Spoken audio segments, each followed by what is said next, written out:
Hello everyone. Today I'm going to show you how to create an accessible announcement in Brightspace. You can use these same tools in any Brightspace page you design, not just announcements, but also content. The tools are uniform throughout the platform. We'll be using a sample article about beach volleyball to walk through the process step by step. Let's start with the title. Instead of something vague like "check this out" or "new article," I'm giving this announcement a clear, specific subject line. I'm calling it "A Brief History of Beach Volleyball." That way students will know exactly what to expect. The only time I recommend using a title like "read this now" is in a situation where you might be absent from class, but fear that if you put that in the title, students will not read the entire message. In any other instance, you really want to have a meaningful title for clarity and accessibility. Now I'll move into the body of the announcement. The first thing I'm going to do is add a heading. In Brightspace, I'm not just bolding the text or increasing the font size. I'm using the actual heading style from the drop-down menu. You can also use it from this menu that pops up right here. Bold text will not be read by screen readers, so you need to actually select a heading. Now I'm selecting heading H1 or heading 1 to mark the start of the first section. Note here that the Brightspace accessibility checker will mark your work as inaccessible if you use headings out of order. So if you start with H2 rather than H1, it will be inaccessible. If you don't like the look of H1, that's fine. You can change the font size, color, and the font after your text is in that heading format. So let's talk about color and font. For these headings, I'm going to use this dark blue. You can see that the Brightspace accessibility checker shows me right here that yes, I have correct contrast for both small text and large text. For the paragraphs, I'm leaving the default black text on white background because it already has that strong contrast. I'm not using pale colors, and I'm avoiding script fonts because that can be hard to see for many users, particularly those with vision issues, neurodivergence, or even just younger students who were never taught cursive in school. I'm also using a sans serif font. There's my Lato recommended. It is readable, it's clean, it's consistent. I'm not going to use all caps or underlining. I'm only using bolder italics if I need to emphasize something important. I'm checking to make sure that nothing relies on color alone, like saying the important part is in blue, because that's not accessible for everyone. So my heading reads overview. Below that, I'm going to make sure that this is in, and it is, the paragraph setting. It's an easy mistake to make, especially when you're copying and pasting. Oftentimes everything will, if you change something to a heading and there's not proper spacing in the HTML, everything gets put into a heading. So just double check that that is in paragraph. Next, I'll add another heading. This one says history. I'm going to choose heading 1 again, and I'm going to change my color to that dark blue. Then below that, this section has subsections. So for those, I'm going to use heading 2 or H2. I'm going to click that there. And again, just double checking that this is in paragraph.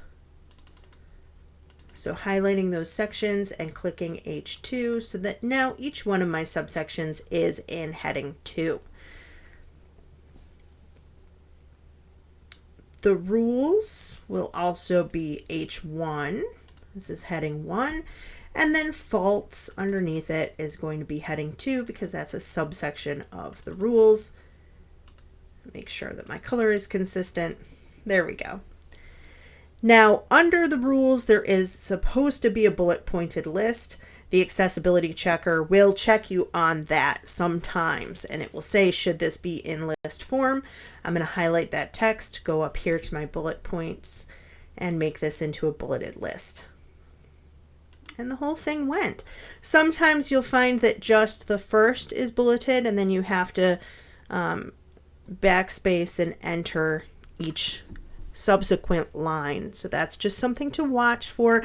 Again, when copying and pasting, sometimes the list format becomes a little bit wonky.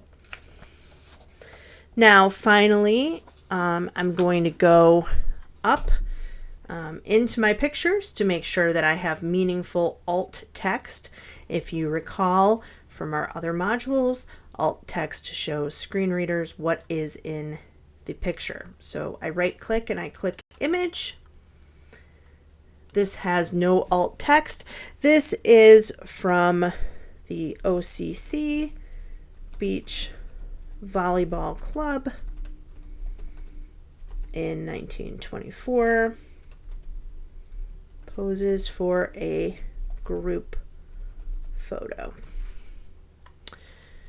Okay, and now my second image.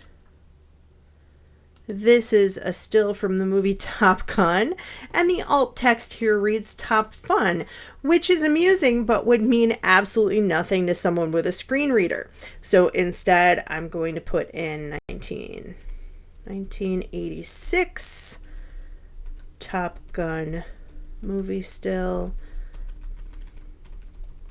of Tom Cruise playing beach volleyball.